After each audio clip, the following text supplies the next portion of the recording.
What's up, YouTube? It's your boy Rick with Rick's Pressure Washing LLC.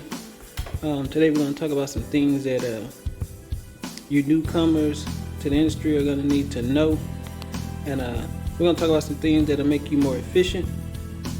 And like I said, some things that you'll need to know going into this business. Some of the things you'll get asked, some of the things you'll need to have, and just some normal stuff that's asked. So number one, do you need insurance if you're going to start a pressure washing business? The answer is no, and it is yes. The reason why I say no, if you plan on paying for somebody's property out of your own pocket when you tear something up or mess something up, no, you don't have to have it, because you're going to pay for it out of your own pocket. The reason why I say yes, because yeah, you may be paying a nice premium a month, but that's going to save you a lot of money if you mess up somebody's driveway, you etch it real bad, or you shoot chemical on somebody's house and it messes up their paint job. So it's no and it is yes. It's whatever your money look like. If your money's long like that, you don't need it. But if you ain't got money like that, it's a good thing to have, to invest in. Okay, number two, we're going to talk about equipment. The first thing you want to have when you're pressure washing, the main tool that you need, of course, is a pressure washer. Your pressure washer needs to be at least 3.5 to 4, and you can go up from there. If you want to use a 2.3 something smaller gallon pressure washer, I guarantee you're going to be out there all day trying to pressure wash somebody's driveway. You're going to run up their water bill, and please believe they're not going to call you back because it took you all day. You want to get a pressure washer with a good rating as far as the water flow. You're going to see the 2.3 and 2.5s. You really want to stick around the 3.5s, 4.0s and up to get a good water flow, and that water flow is going to allow you to move a lot faster. Okay, then you want to go into your chemical. If you're out here pressure washing, especially a dirty driveway like this one, it hadn't been cleaned in, I want to say it was 10 years. You want to use your surfactant. You want that surfactant to sit on that driveway at least 10 to 20 minutes, somewhere around there. You want it to sit. You give it time to kill that algae, loosen it up. That way, when you walk across that driveway with your surface cleaner, it's going to come up just like it is here. All right. You don't want to be out there really using just water. You can use just water, but it takes a lot longer. It leaves streaks behind. You have to go across it 2 or 3 times just to make sure you don't leave any tiger stripes, is what they call it. So you do want to use your surfactant, allow it to dwell 10 to 20 minutes. So you'll be able to walk over that grime, and it'll come up just like it is on this video. And number one tool you want to have in your arsenal is a surface cleaner. Surface cleaner is going to allow you to move a lot faster than you would if you was using the one. Now, that's to each his own. Some people prefer the turbo nozzle and they want to want it. Like I said, that's to each his own. I'd rather use a surface cleaner and cover a lot of area a lot faster than I would, just standing there shaking my arms back and forth and having to soak in Epsom salt at night. Anyways, so that's your main tool, or one of the main tools you really want to have in your arsenal. So you got your pressure washer, at least 3.5 and up. You got your surface cleaner, and your surface cleaner, at least, I think this one is an 18-inch. You don't want one of those small ones, because like I said, that'll have you out there all day, because you're really not covering anything. Get you a nice size one. Then You want to put down your surfactant. That's going to help you clean a lot faster. All right, for those of you that's watching this video and you're thinking about getting into the pressure washing industry, make sure you get your business license so that you can operate in your state, especially Alabama. You want your business license. It's little or less. Go ahead and get it. You want to get your name of your business. You want to get your name registered with the state. Pay whatever it is that you have to pay. I think it's in Alabama. It's like $200 or whatnot. Pay that fee to get your name registered.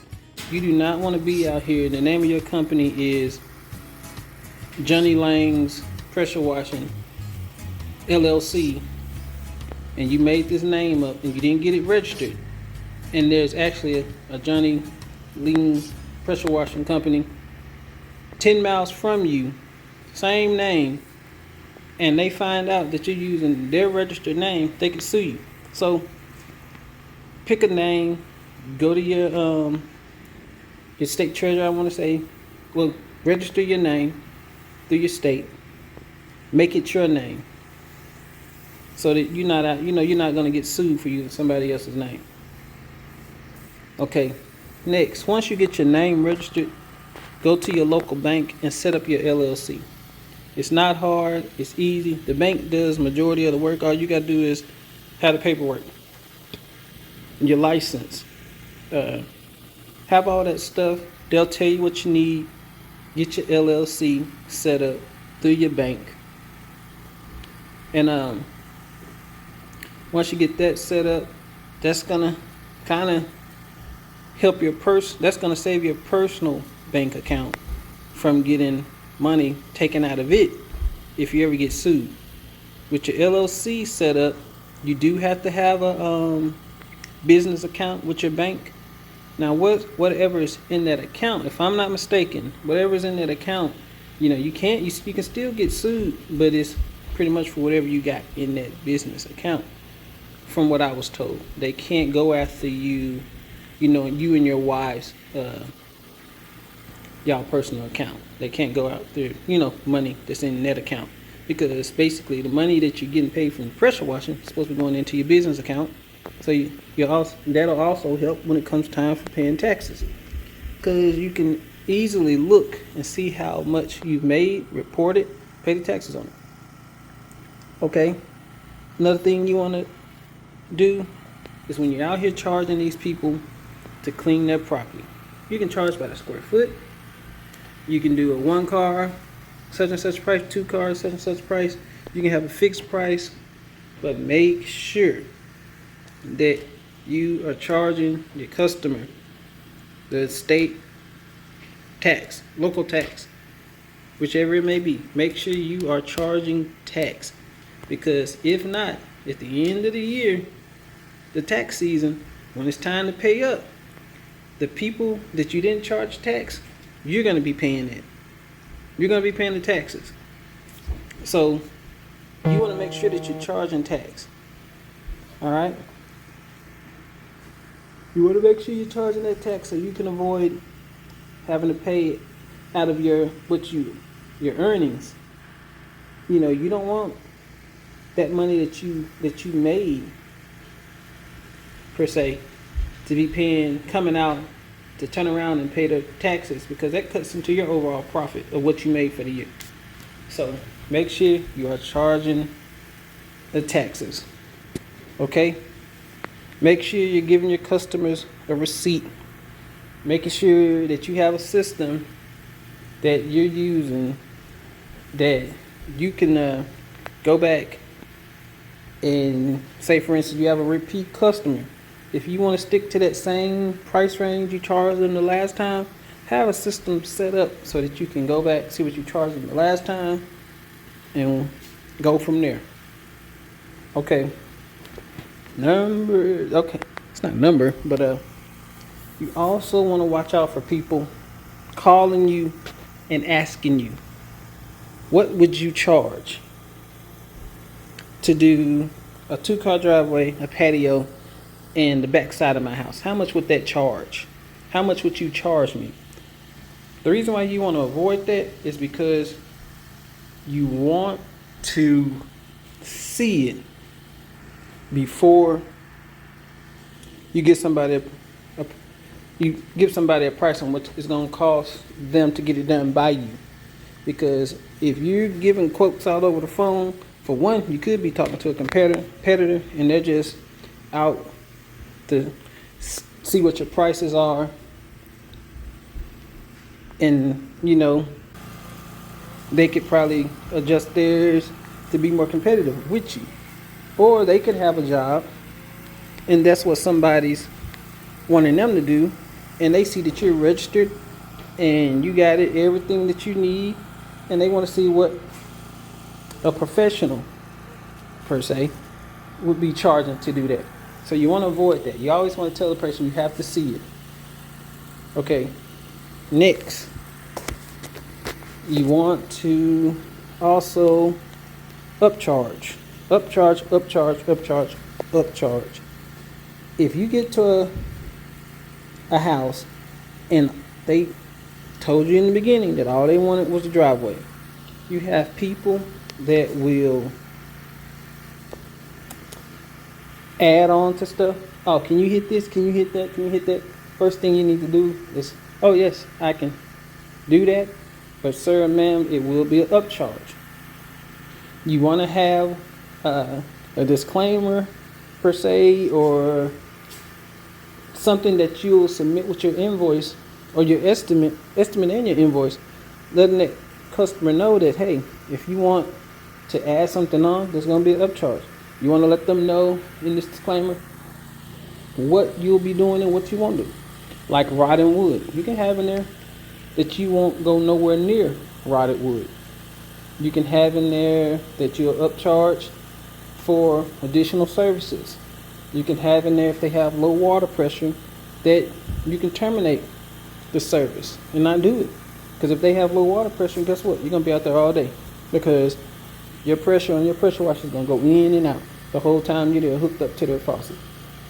You can put in place a system to let them know that, hey, this is what I won't do. This is what I will do.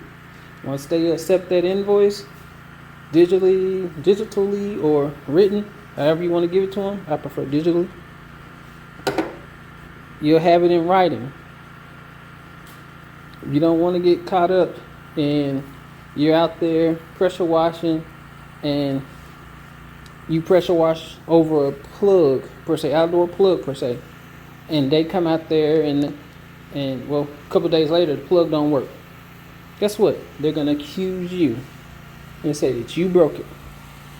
Now, if you had in a disclaimer that you're not responsible for covering outdoor outlets, light fixtures, it's their responsibility to cover that. Guess what? You're not held liable because you told them that it had to be covered. So it's things like that you can put in there to cover yourself. Like they say in the military, CYA, cover your you know what. Because you don't want to get caught up and to the point where you're getting sued or you're having to come out of pocket. You don't want that to happen. Okay? And last but not least, invest in yourself. Invest in your business. If you're out here getting $400 and $300 and as soon as you get that money, you out shopping, buying stuff, shoes, games, and it's just crazy stuff, and you're not investing in your business is never going to get off the ground. You have to invest in yourself, in your business. If you got a electric 2.0 pressure washer and you just got a big payday, invest some of that money into getting a better pressure washer, longer hoses, pressure hoses, longer water hoses, a better soap cannons.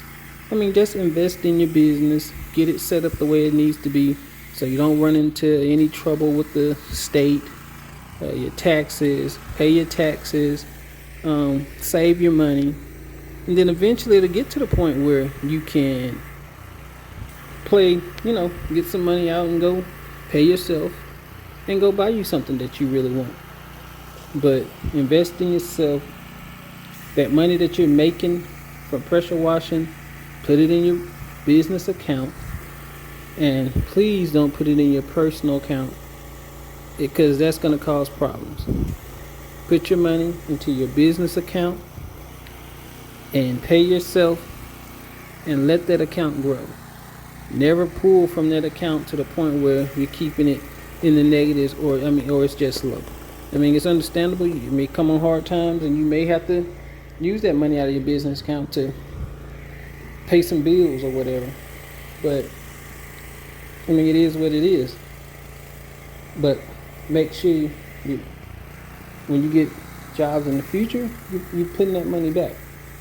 You don't want to have a business and there's never no more than $50 in there. Because say for instance, you get somebody and they have this humongous driveway, and you throw a price out there, I'll charge you $1,500 to do it. Okay, you only have $40 or less than $40 in your business account. You can't. You got to have chemical. You have to have gas for your pressure washer. And if it's huge, you need probably 2 5-gallon cans of gas for your pressure washer. Like I said, you're going to have chemical, gas in your personal car. You're going to have to pay somebody to help you. Unless you want to stand out there and do it all day by yourself. Just problems that you can run into, or if you need a new squeegee, floor squeegee, you need a new surface cleaner. You want to make sure that you have money in your account to cover yourself for the next job, or just have backups. You don't want to have a lot of chemical. If you're doing it out of your home, you really don't want to have a lot of chemical sitting in your house. Just enough to do the 2 or 3 jobs. You don't need a wall full of bleach, a wall full of degreaser like you're in a department store. You don't need all that. Just enough to do the next job and have a little bit extra. And I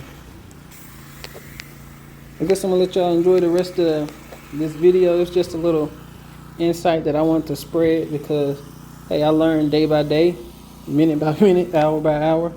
I haven't got caught up in any lawsuits, but it's just things that I think about and I apply it to my business. And I hope that you guys will take this advice and apply it to your business. Hey, and good luck. It's Rick's Pressure Washing, signing out. Peace.